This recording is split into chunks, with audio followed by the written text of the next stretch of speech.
কোটা সংস্কারের দাবিতে আন্দোলনরত শিক্ষার্থীদের উপর হামলার নিন্দা জানিয়েছে যুক্তরাষ্ট্র। আজকে এই হিম্মত দেখিয়েছে, যারা এই উদ্ধত্ত দেখিয়েছে, আমি রাজাকার বলার মতো রাজনৈতিক পরিষদ যারা তৈরি করেছে, তাদের শেষ বাংলাদেশ ছাত্রলীগ দেখেই ছাড়বে। তারা সবাই আমাদেরকে হত্যা করার চেষ্টা করেছে, আমাদেরকে ওই কাদার মধ্যে মুখ ডুবিয়ে রেখেছে যাতে আমরা দম নিতে না পারি। এর বিচার করতে হবে এই স্বাধীন বাংলার বুকে। ছাত্রলীগের সন্ত্রাসীরা আমাদের উপর অতর্কিতে হামলা করে, আমরা ছিলাম নিরস্ত্র।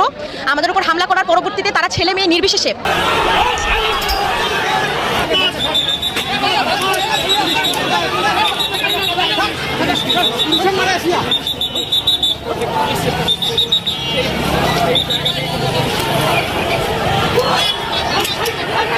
কোটা সংস্কারের দাবিতে আন্দোলনরত শিক্ষার্থীদের উপর হামলার নিন্দা জানিয়েছে যুক্তরাষ্ট্র। নিয়মিত ব্রিফিংয়ে মার্কিন পররাষ্ট্র দপ্তরের মুখপাত্র ম্যাথিউ মিলার বলেন, কোটা সংস্কার নিয়ে উদ্ভূত পরিস্থিতি নিবিড়ভাবে পর্যবেক্ষণ করছে Washington. In Dhaka and around Bangladesh that have killed 2 and attacked and injured hundreds. Dhaka সহ সারা দেশের ছাত্র আন্দোলনের বিষয়ে আমরা সচেতন ও পর্যবেক্ষণ করছি, যেখানে 2 জন নিহত, শতাধিক আহত ও আক্রমণের শিকার হয়েছে। মত প্রকাশের স্বাধীনতা ও শান্তিপূর্ণ সমাবেশ যে কোনো গণতন্ত্রের জন্য অপরিহার্য। আমরা শান্তিপূর্ণ সমাবেশে হামলার নিন্দা জানাই। ঢাকা বিশ্ববিদ্যালয় সহ দেশের অধিকাংশ বিশ্ববিদ্যালয় ছিল রণক্ষেত্র। দিন গড়িয়ে রাতও আতঙ্ক ছড়িয়েছে ঢাকা বিশ্ববিদ্যালয় ক্যাম্পাসে। মুখোমুখি অবস্থানে ছিল দুপক্ষই। এরই মধ্যে আবারও দুপক্ষের পাল্টাপাল্টি কর্মসূচি ও তাদের হুঁশিয়ারিতে আতঙ্ক ছড়াচ্ছে। গেল রাত 12টায় ছাত্রলীগ সভাপতি সাদ্দাম হোসেন জানান, রাজাকার স্লোগানকারীদের শেষ দেখিয়ে ছাড়বেন তারা। যারা আজকে এই হিম্মত দেখিয়েছে, যারা এই উদ্ধত্ত দেখিয়েছে, আমি রাজাকার বলার মতো রাজনৈতিক পরিষদ যারা তৈরি করেছে, তাদের শেষ বাংলাদেশ ছাত্রলীগ দেখেই ছাড়বে। এর রাজনৈতিক জবাব বাংলাদেশ ছাত্রলীগ সুনিশ্চিত করার জন্য দায়বদ্ধ থাকবে। তারা সবাই আমাদেরকে হত্যা করার চেষ্টা করেছে, আমাদেরকে ওই কাদার মধ্যে মুখ ডুবিয়ে রেখেছে যাতে আমরা দম নিতে না পারি। এলো পাথারি লাঠি দিয়েছে, লাঠি দিয়ে বাড়ি দিয়েছে।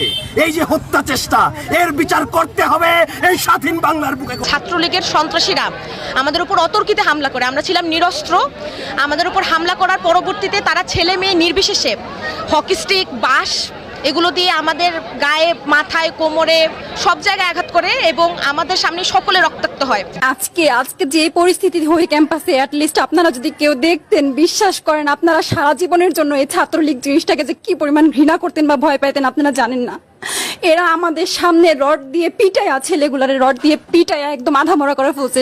তারা এসে আমাদের পেছনে লুকাইছে, আমাদের বোরকার পেছনে, আমাদের ওড়নার পেছনে লুকায় বলে, আপু আমাদের একটু লুকায় রাখেন, আমাদের ওরা মাইরা ফেলবে, আমাদের বাঁচান আপু বাঁচান। আমরা তাদের ওড়না দিয়ে, বোরকা দিয়ে লুকায় রাখছি, সেইখান থেকে আমাদের ধাক্কা দিয়ে ফেলে দিয়ে তাদের বের করে আবার মাথায় রড দিয়ে মারছে। ছাত্রদের দাবি একটাই, যারা গতকাল এই একটা ন্যায্য অধিকার নিয়ে যারা সংগ্রাম করেছে, তাদের উপর যারা আক্রমণ করেছে, তাদের দ্রুত সময় বিচার করতে হবে।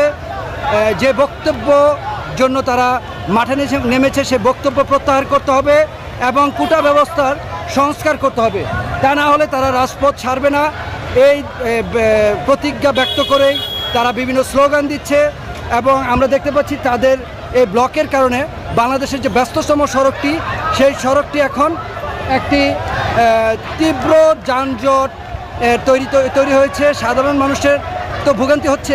এখান দিয়ে আমরা মহাখালী, যে সড়কটি তেজগাঁও মহাখালী সড়ক, পুরো রাস্তা ব্লক হয়ে, পুরো রাস্তায় একেবারে স্টাক হয়ে গিয়েছে, স্থবির হয়ে গিয়েছে। এদিক দিয়ে বিমানবন্দর যে সড়কটি, সেই সড়কটিও এখন একেবারে বলা চলে পরিপূর্ণভাবে স্থবির হয়ে গিয়েছে।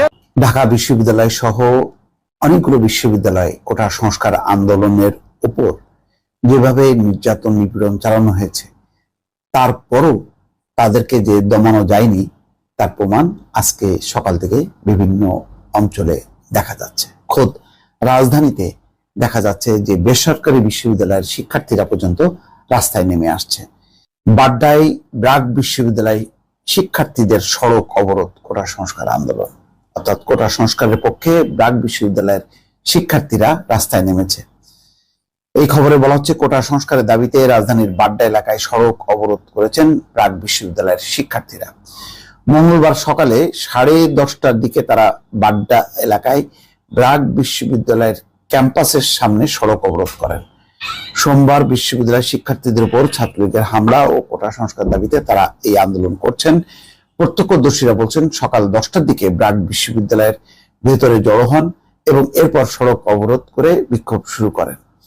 এদিকে বসুন্ধরা আবাসিক এলাকায় নর্থ সাউথ বিশ্ববিদ্যালয়ের শিক্ষার্থীরাও ক্যাম্পাসের সামনে সড়ক অবরোধ করে বিক্ষোভ করছেন। দুই স্থানে অবরোধের ফলে সড়কে তীব্র যানজটের সৃষ্টি হয়েছে। এতে দুর্ভোগে পড়েছেন বিভিন্ন গন্তব্যের যাত্রীরা। সূত্র বলছে, শিক্ষার্থীদের